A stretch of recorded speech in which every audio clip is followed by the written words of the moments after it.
I put it to you, as my colleagues have said, you are not merely a business. You are, in fact, a criminal involved in the destruction of our communities, in the destruction of our children. Mr. Matlala, I listened to your testimony yesterday in which you claimed that firearms, cell phones, gadgets and similar items were taken from your property during the raid on the 6th of September and again in a subsequent raid, right? I would like to clarify the following. When you received your items back from SAPS, how exactly did you collect them and what did you collect?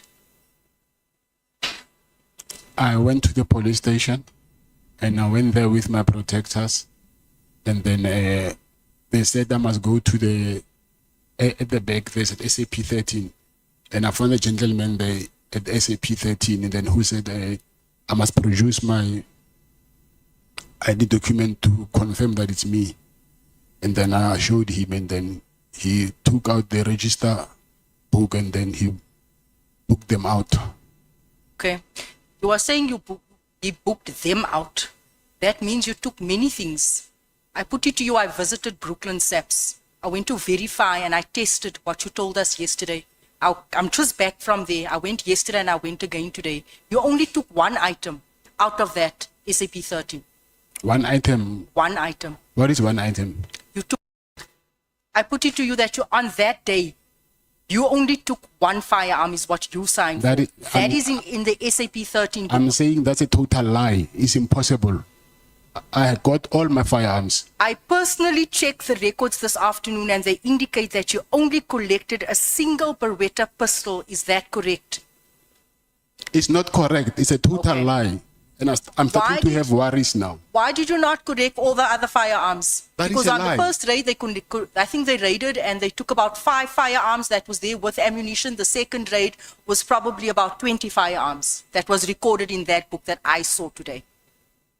That is a lie. It's a lie. It's a lie, yes. I put it to you that the person that signed for those items is a lady. A lady collected. It's not a lady, it's a guy from Northwest. He speaks Tswana. You see, that is something you that didn't I don't collect understand. it, sir, but you didn't collect your items. Someone else collected those items on the 31st of December. It was me. I remember very well. Even my VIP car, it was broken there outside.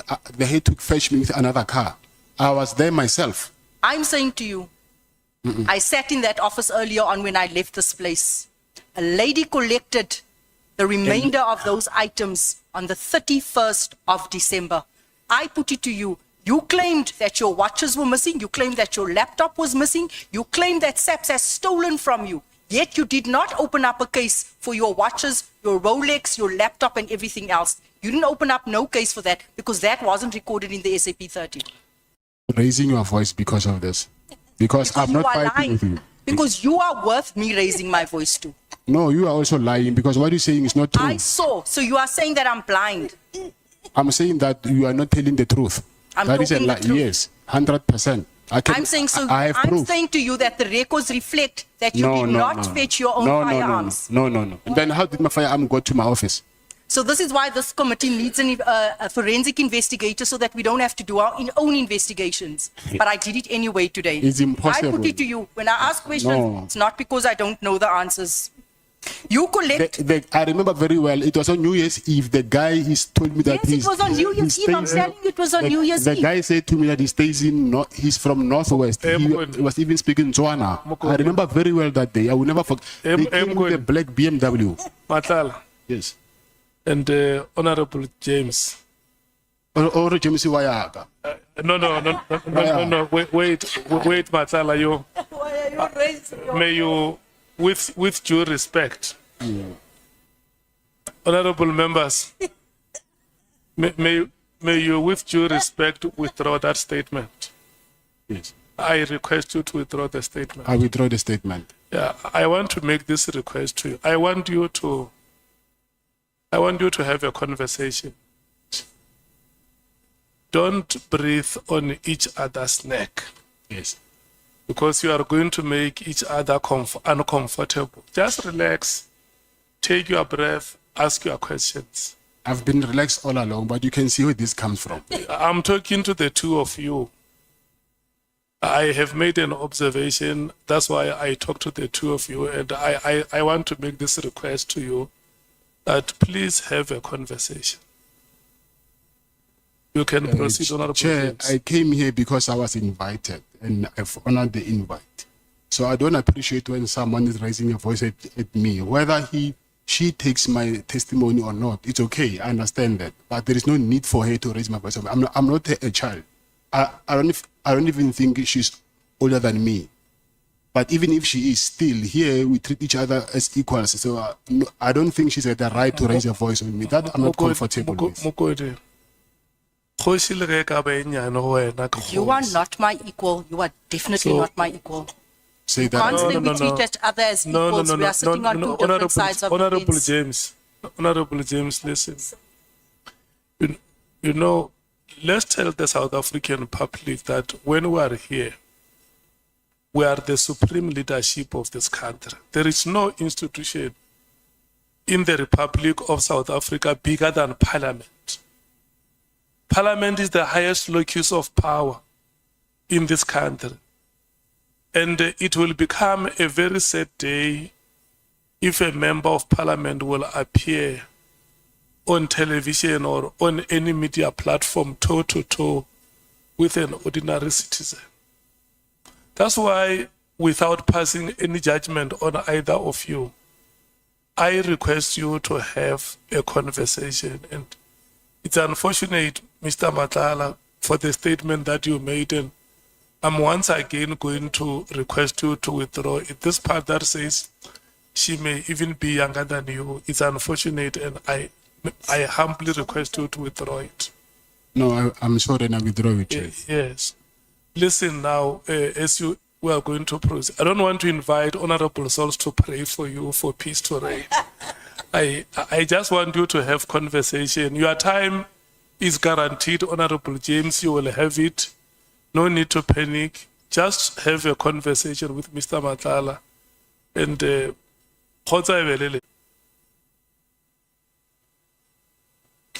If you could not collect all your firearms from Brooklyn because you were not the owner, because that's what we were told, right?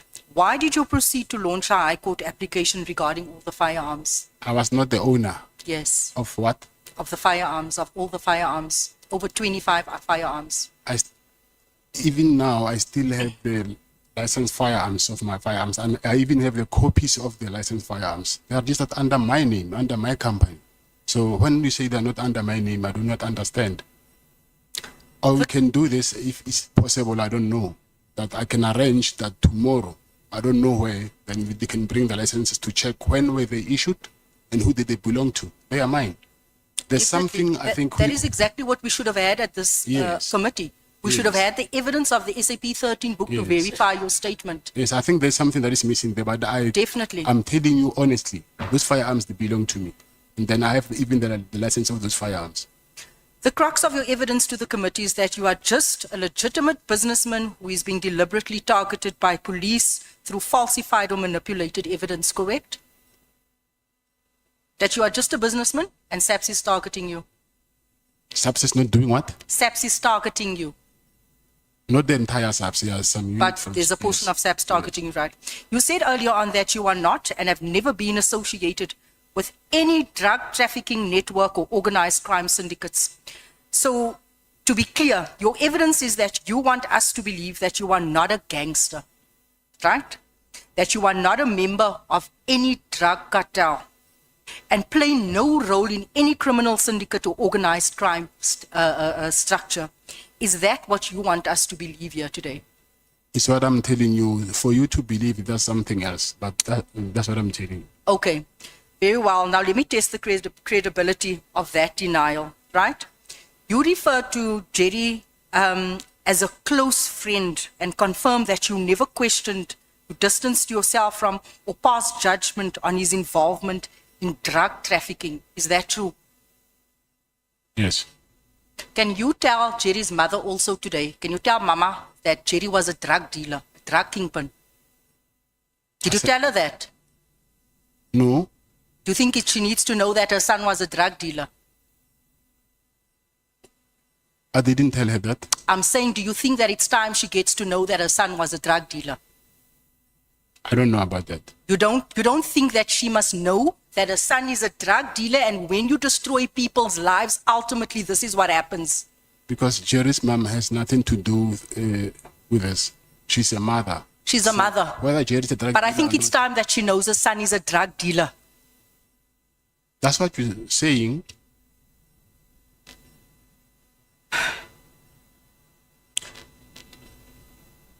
Do you know someone by the name of Ishmael Nangi? Yes, I do. Were you involved in a business relationship with Ishmael Nangi? No. You weren't. Yes. Weren't involved. Business. Yes. Any dealings? Do you have any dealings with him? No, I don't. You don't. Were you present at the meeting with Ishmael and Jerry on the night that he went missing? No, I was not. You weren't present at the meeting. The Meeting? night Jerry went missing, you didn't meet with him. No, I didn't. You didn't meet. No, Would he- this he- not be the reason why they think you've got something to do with his kidnapping? No, I didn't. I didn't meet him that day. It was on Monday, I remember. Sunday, that Monday, he called me actually telling me that he was in the club on Sunday. So I was talking to Jerry on the phone, and we never met. But you never met with Ishmael and Jerry. No, Never. no. What would be your response if I put it to you that the allegation that you and General Sibia were allegedly involved in the sale of illegal drugs from stolen forensic laboratory to the value of 40 million rand, which was given to Jerry to sell, and that Jerry in fact owed money to you and Sibia and Nagy, and that was the reason for meeting him on the night of his disappearance? Like I'm saying to you, That Jerry owed you guys money. It was a drug deal gone horribly wrong. that is not true. Not true. Yes. I highly doubt that the truth of your answers, Mr. Matlala, but let's move on, right? Because you've had nothing to do with his disappearance. Yes. Because that's earlier on, Mr. Malema said that his family thinks that you are involved. And now I put it to you that there was 40 million rand worth of drugs sold, stolen from forensics that embroiled, alleged yourself and General Sibia. But you have nothing to do with that. true. That's my first time hearing that from you, actually.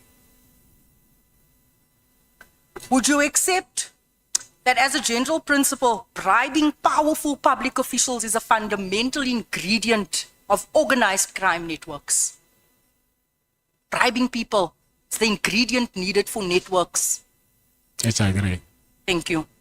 Besides the 500,000 that you bribed former Minister Becky Cele, have you ever given money, gifts or financial assistance to any senior SAPS members? Besides that 500, have you ever given anyone, because we need to track the money? Have Not- you ever given money to anyone, paid for anything in SAPS? Think very nicely. Not that I can think of. Not that you can think of. Let me try and refresh your memory. Have you ever personally paid for cosmetic procedures, namely a BBL, a Brazilian butt lift, right? For a senior member within South African Police Service? No. You've never paid? No. Okay. In that recording that you denied here all day, you are heard saying that you left 200,000 in a bin for General Sibia's office. You deny that is you on the recording, because you said that's not your voice. Your voice has been tampered with. Yes, it's not my voice. It's not your voice, so you didn't leave 200,000 for No. Sibia. No. Jy en Sibia te doen vandag nie. How do you know General Richard Shibiri? I know him through a friend. Through a friend, very close friend of Sibia as well, right? I think they are colleagues, not Yeah, they colleagues. Amal, same mengelmoes. In the same recording, you say that you paid this general 80,000 rand in cash. That same recording where you're singing that you gave the 200,000, 80,000 to this member. Like I'm saying, that recording is fake. It's fake. Yes. So you didn't pay for this. This 80,000 was for the fact that he was promoted from a brigadier and he was promoted to crime intelligence, and you paid for the celebrations. You didn't do that. No, I borrowed him money and he paid You me borrowed back. him money, Yes. the money for the party to Yes. celebrate his promotion. But he paid me But back. you just said just now that you never gave money. So you know a lot of friends. You have a lot of friends in SAPS. He borrowed me money. He borrowed money from me and he paid back. In the very same recording, you reference amount of 500,000. Here we don't have a name being paid to a crime intelligence official. Do you also deny this? That I paid 500,000 to who? Crime intelligence official. In the No. same recording that played, all this money, trailing of monies that you've paid to people in SAPS. Unfortunately- Not you, not your voice. No. Okay. Do you understand that the common thread in the evidence before this committee is that you were corruptly bankrolling and influencing senior police officials? Whether you deny it or not, you have admitted to bribery of a former police minister. So why on earth should we believe you that you didn't bribe any other officials? I'm not saying I want you to believe me. I'm telling you what I know. So whether you believe me or not, that is something else. Why would a person who presents himself exclusively as a businessman be routinely providing large cash payments to senior police officials, including claims of leaving money in bins, paying for medical procedures, funding of officials within crime intelligence? Why would you be doing all of this? I've never You got done your that. firearms back. Why do you pay? You have a history of paying people in SAPs. But the Like information, you captured SAPs. but the information you have is wrong. I've never And left. people are always borrowing money from you. It's always in SAPs. Can I answer? Are you You finished? may. I'm saying I never left any money in the bin. I put it to you again, if these payments were not intended to influence wrongdoing, unlawful protection, preferential treatment, disappearance, or withdrawal of cases, then for what legitimate business purpose, you being a businessman, for what legitimate business purpose were they made?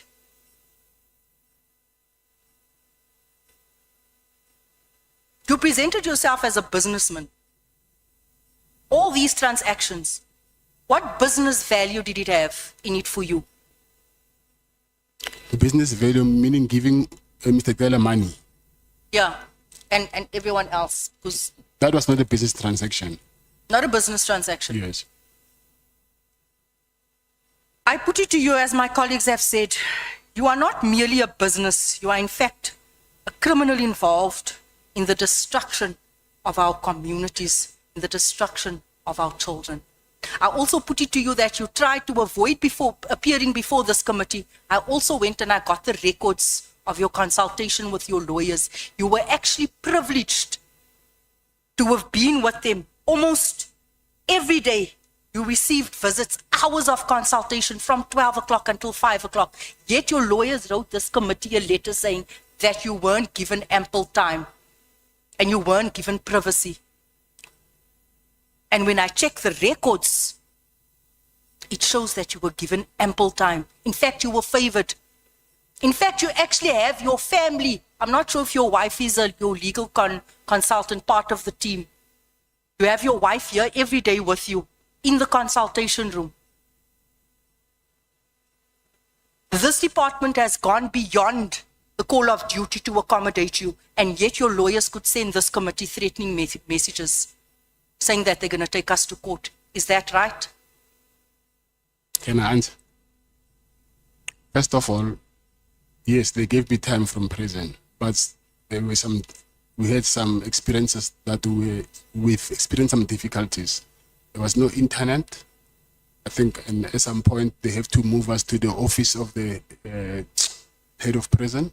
And when we got there also, we had other problems because for my wife to be there, most of the things that I was doing, I asked because she's the only person that knows that which document I'll need where, because I don't have access to for a phone.